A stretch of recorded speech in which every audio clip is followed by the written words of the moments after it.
Okay, it's 6 o'clock and time to begin our Baxter Special City Council session here. And we will start out with roll call to see who all's here. Cross. Yes, I'm here. Okay. Lucio. Here. Tabit. Here. Ward. Here. Olson. Here. And we are here to do the presentation of this project, one that we've been talking about for a while.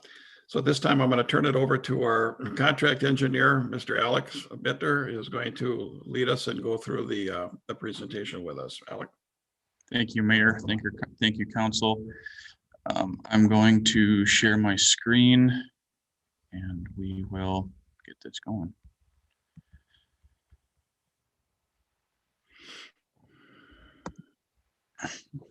So tonight we'll be talking about the assessment hearing for the 2021 mill and overlay and full depth reclamation improvements project for the city of Baxter. Like I said, my name is Alex Bitter. I'm here with Widseth, covering for Eric Welch tonight. For the meeting, we'll be going over the project history, proposed improvements, assessment procedures and calculations, schedule, some information for the property owners, and then we will do questions at the end. On March 16th, the feasibility report was accepted by City Council, and plans and specifications were also approved on March 16th. On April 1st, we held the improvements hearing for the project, and Council ordered the project on April 6th. April 13th, 2 bids were received, and on April 20th, the Council ordered to have an assessment hearing. May 13th, here we are at the assessment hearing, and project will be awarded for construction this summer. Here we have the project area for the 2021 projects. In orange, we have our full depth reclamation projects along College and Isle. And in blue, light blue, we have the mill and inlay along College. And then in the purple, we have the areas of the special city projects. So we have the Gloria Road median, Trunk Highway 210 lighting improvements at Meredith and Memorywood. And then down south, we have the Paris Road trailhead. Starting off with College Road, there's 2 types of construction going on there. First, we have the full depth reclamation, where there will be 6 inches of bituminous placed after the full depth reclamation. This will meet the city's standard for commercial roadways of 10 tons. This will take place approximately 280 feet west of Berrywood and go approximately 225 feet east of Conifer. From there, there will be 2 inches of milling from 255 east of Conifer to CASA 48. 2 inches of bituminous will be milled off, and 2.5 inches of bituminous will be inlaid between the curb and gutter. Along with those improvements, there will be trail reconstruction, replacement of driveways within the right-of-way, reconstruct sanitary sewer manholes and castings as the profile of the road is adjusted slightly with the improvements, replacement of the pavement marking and signage, and construction of a storm sewer force main and cleaning out the storm sewer basin off of Conifer. So for the full depth reclamation, there's the milling machine that will come through, and there's teeth on a drum that rotate and chew up the bituminous and the underlying aggregate base and create a mix. For this, some of that will be removed to make room for the bituminous to be placed. And underneath there, you'll see the bituminous paving operation going through there. So here for the start of College Road, it will start where the Cypress Drive improvements ended, in the red along that trail. On the west side, that is for the force main, which we will talk about here in a little bit. But as you can see in the orange, that is the area of full depth reclamation and new bituminous. Along that, we have the curb and gutter that will be removed and replaced. The magenta is the area of trail replacement. And through that magenta line, you'll see the red pedestrian ramps that will be updated based on the 2017 ADA assessment of the city. So those will be brought up to meet current ADA standards. Continuing through there with the bituminous in red and curb and gutter, will come and end that full depth reclamation approximately here. And then we will start the mill where we do the mill and inlay. So through here, mill and inlay for the yellow. Along that entire stretch, we will be adjusting the drainage structures, gate valves, and other utility lids so they match with the new profile of the road, which will be adjusted only slightly. For the force main, this is going to be an extension from the Cypress Drive project. There's a lift station between two stormwater basins off of Cypress. What this will do is this will connect to that existing force main and carry that water all the way to the basin here off of Conifer. Portions of this will be directionally drilled and open cut. The portion of directional drill will be in the roadway, and then outside of the roadway will be open cut. So we'll come through and tie into this existing basin. For this basin as well, they need to periodically be cleaned out so they can retain their proper volume and operate correctly. So over time, you have sediment buildup coming into the bottom of the basin, so that will be cleaned up. The riprap in the bottom of the basins will be cleaned up as well. Moving on to Isle Drive, this portion will only have the full depth reclamation, so we'll bring in 6 inches of bituminous to meet the 10-ton city requirement for commercial roadways. We'll be replacing the bituminous trail, the driveways within the right-of-way line, reconstruct the sanitary sewer manhole castings and water valve boxes, replace the pavement markings and signage, and I'll clean out the basin along Isle Drive. So here we start, this is just west of the West Essentia Health entrance. Come through there and replace the bituminous, the curb and gutter and the trail and the ped ramps so that they meet ADA standards. Continuing on with replacement of everything throughout the project area. Again, adjusting the gate valves and castings. So here we come through the Walmart area and end at Glory Road, just short of that connection.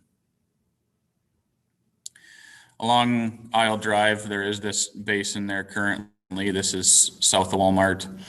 Again, this one needs to be cleaned out to return it to its original capacity so that can operate correctly as well.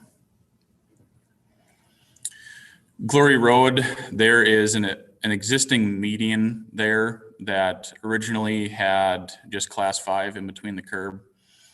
That over time has had sediment blow in and allowed various grasses and vegetation to grow, and has become a safety issue for maintaining that, keeping those that vegetation down. So the fix for that is to just have a concrete median between the curb.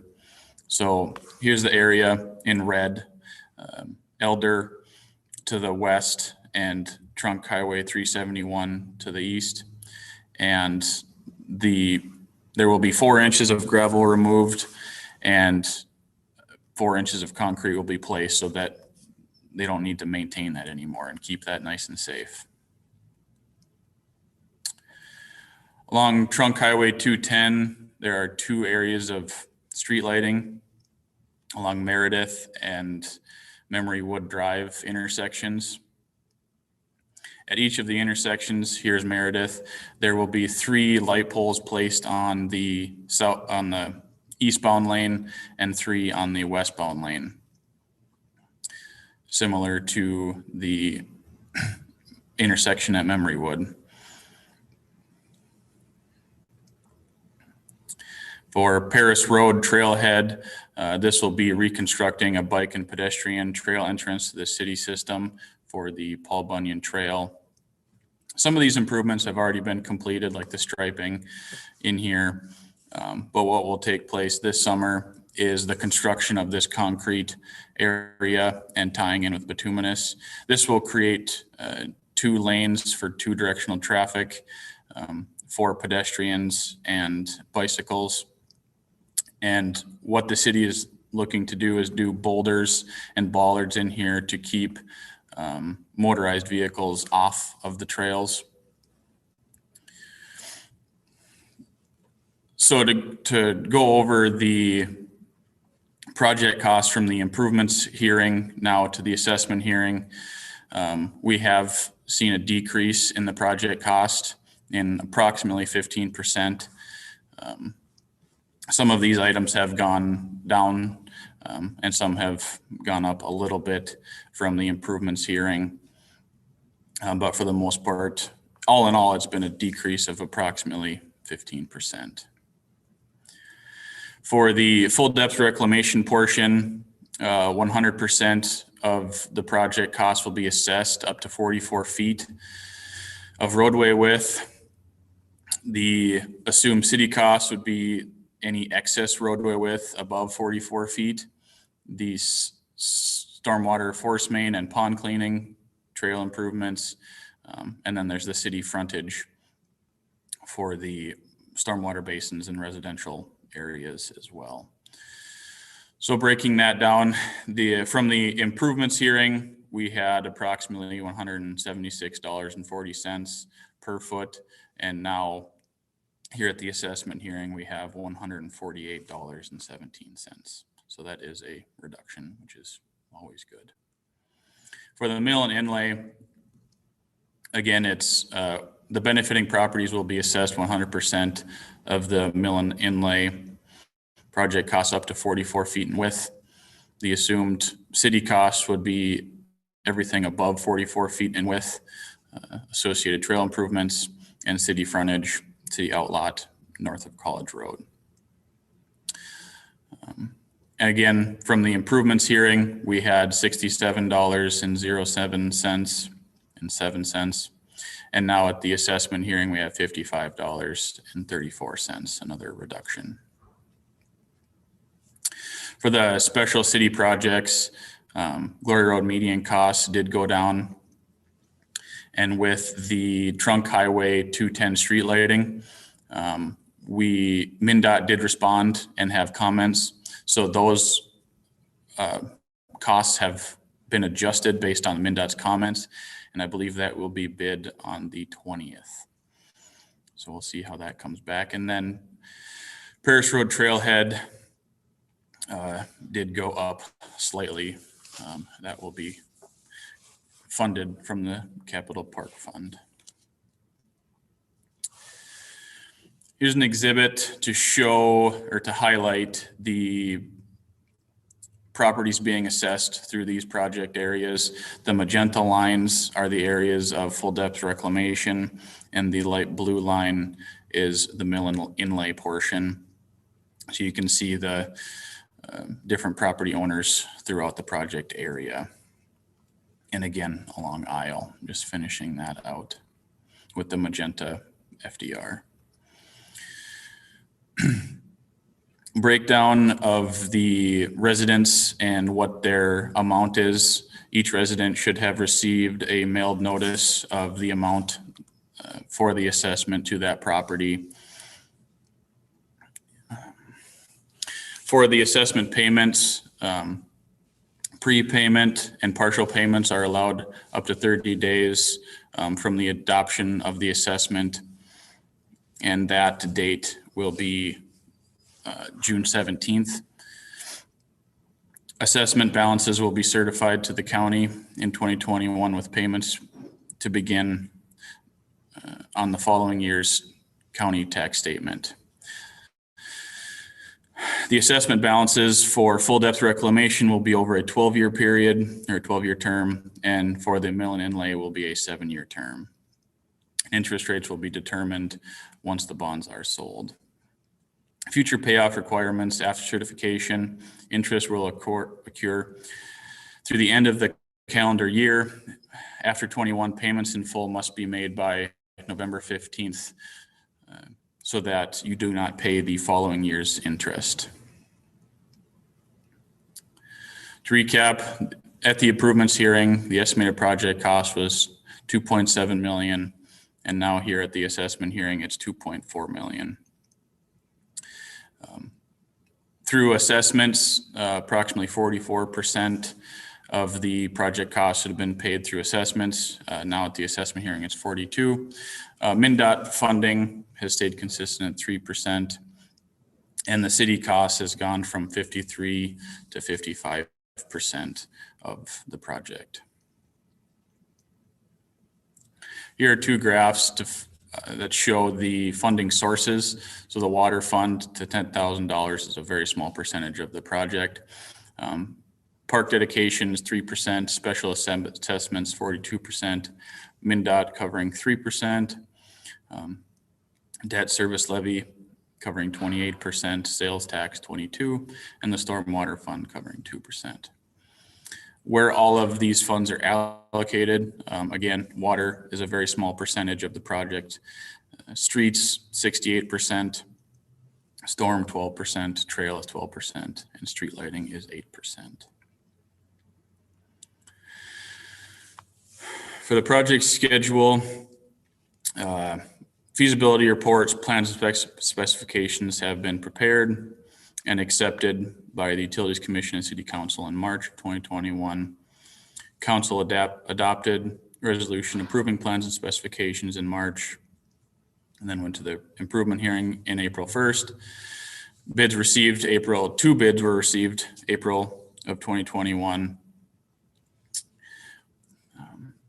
Moving to the assessment hearing here today.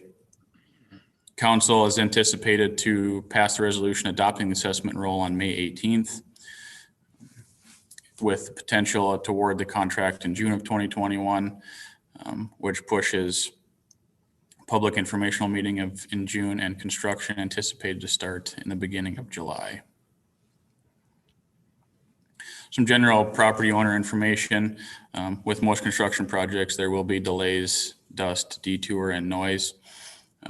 College Road will be detoured. We have the ability to close that off. There are multiple ways to get to various businesses throughout College.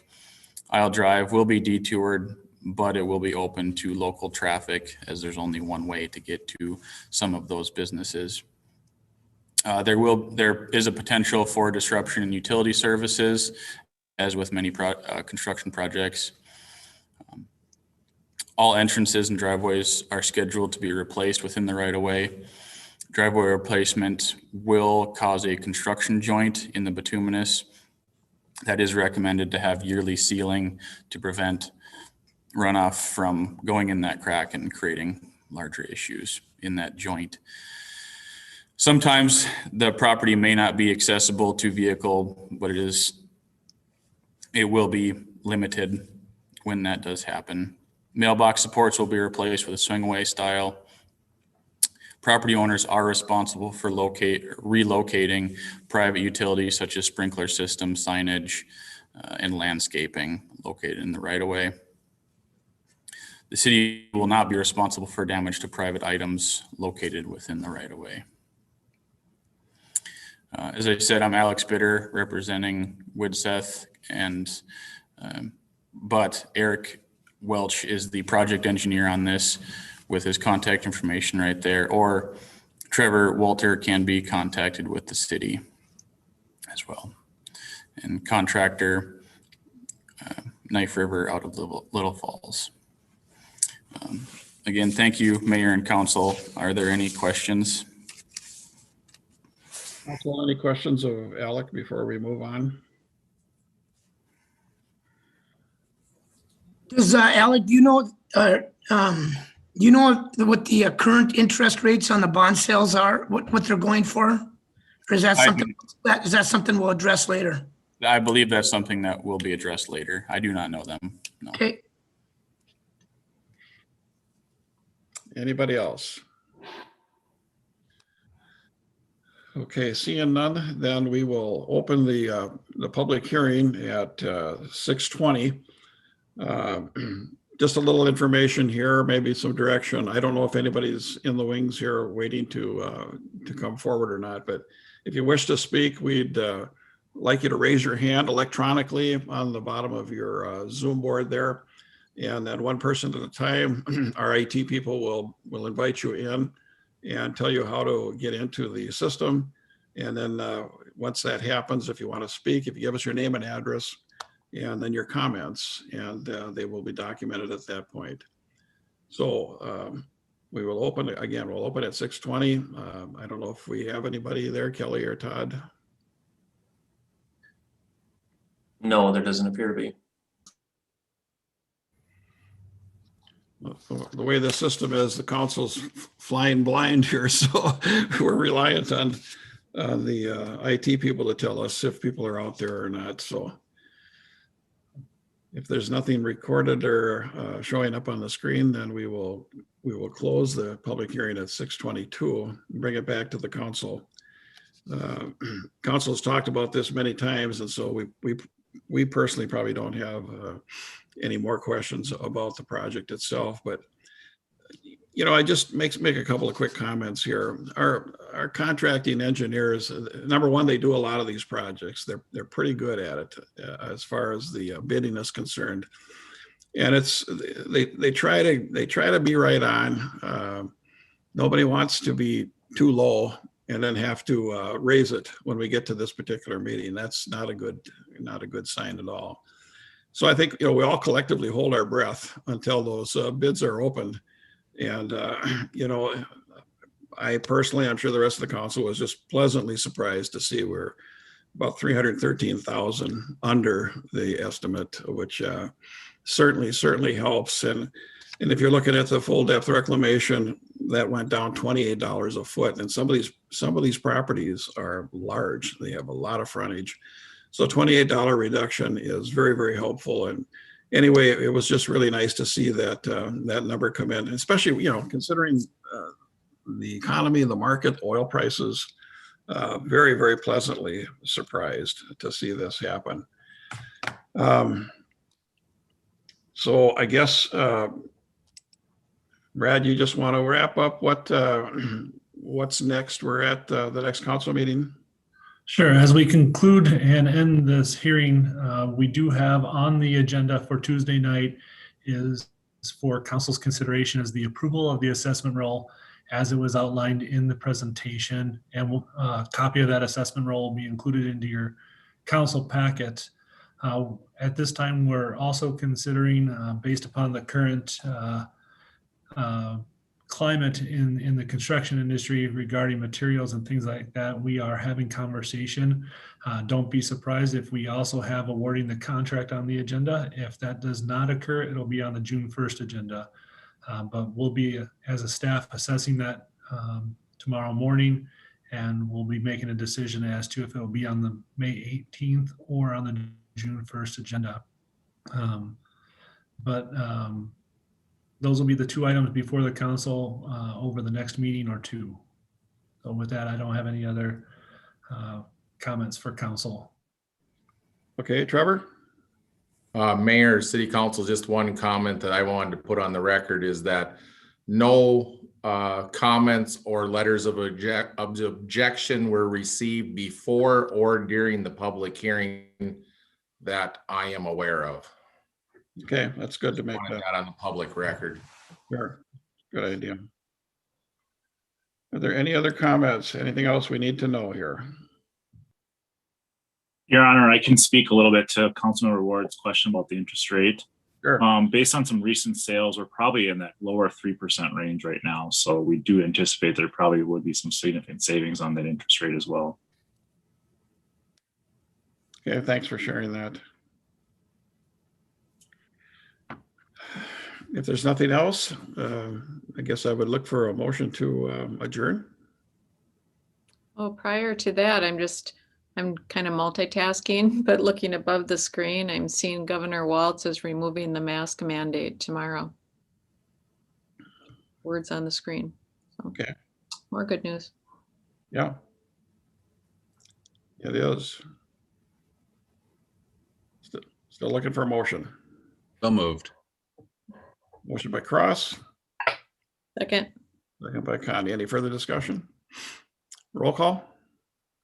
Cross, Yes. Lucio, yes. Tabit, Yes. Ward, Yes. Olson. Yes.